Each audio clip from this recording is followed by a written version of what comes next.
what's the best way to protect your wealth right now, and probably what are some of the things we need to look out for going forward as far as growing our wealth and really making the best of this crisis and this wealth transfer that we find ourselves in.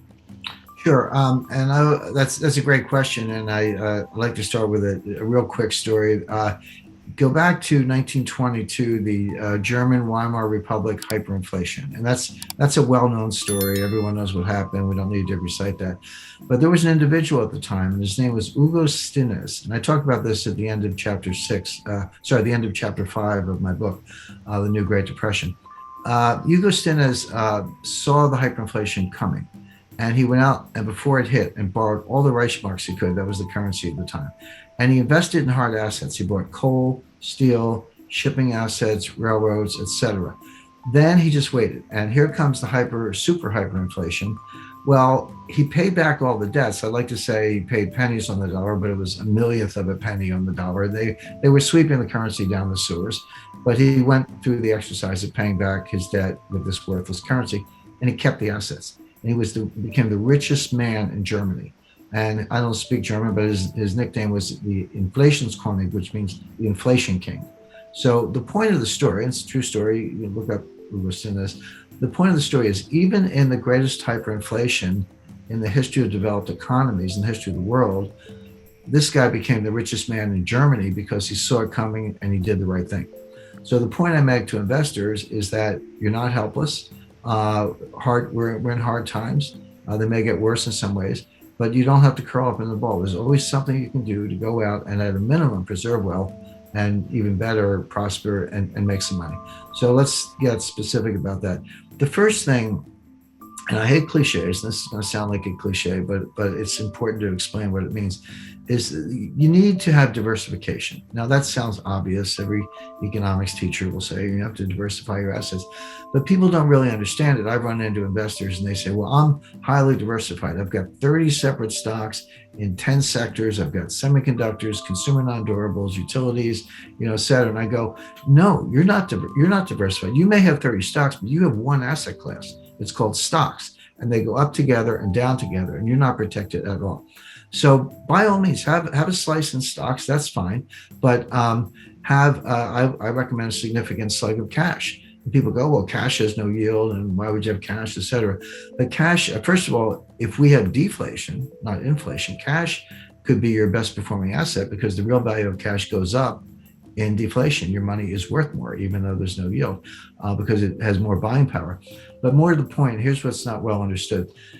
Cash has embedded optionality. If you're the person, right now visibility is poor. We don't know exactly what's going to happen. I have a forecast, but you've got to really constantly update it. But as visibility improves, and we can see who's going to win the tug of war between deflation and inflation, if you're the person with cash, you can pivot. Maybe you want to buy more gold because here comes inflation, or maybe everything ends well and you want to buy more equities instead. Well, you can do that if you have cash.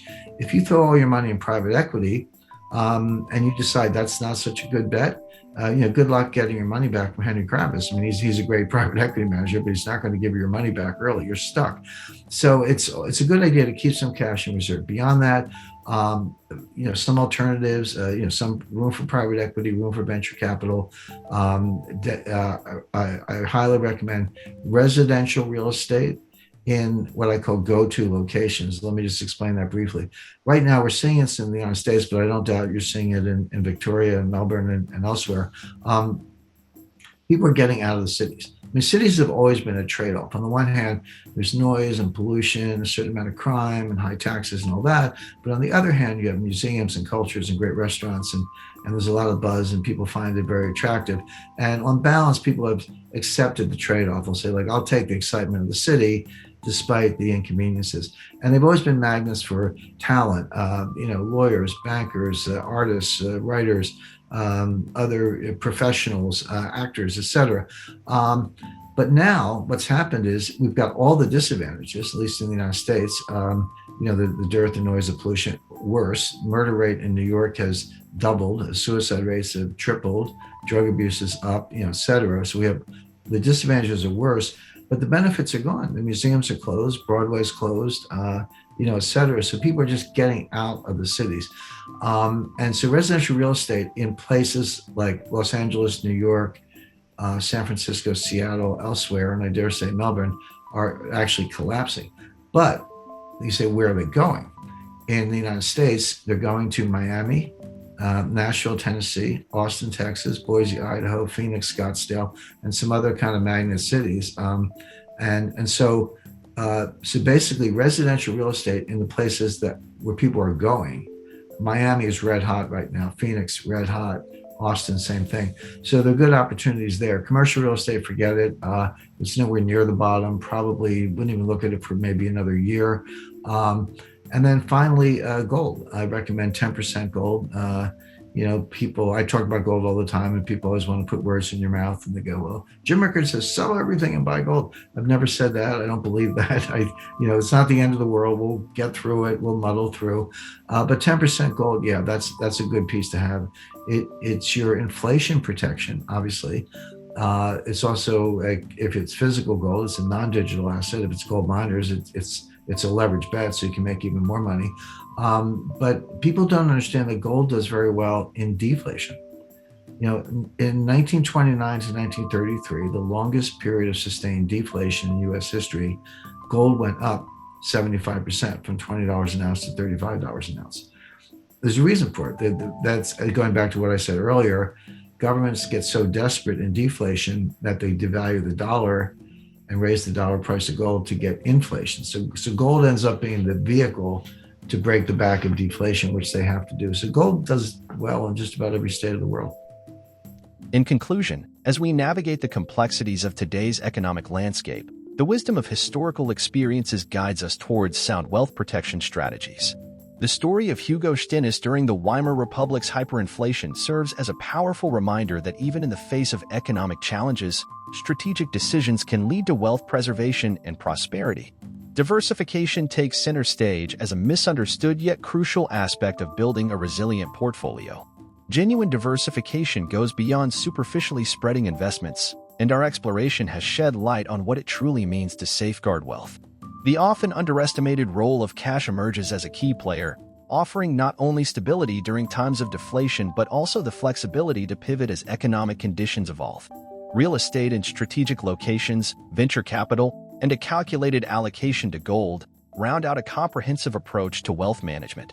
As we confront the uncertainties of the financial landscape, these insights aim to empower investors to make informed decisions, whether they're protecting existing wealth or seeking opportunities for growth.